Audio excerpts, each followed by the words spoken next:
Alright guys, welcome back to the channel. We're at the Little Duns River Beach and Falls.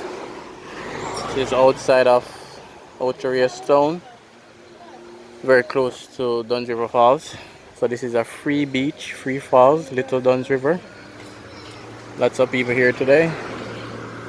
Again, if you're new to the channel, remember to subscribe, leave your comments. Let me know what you think about this place.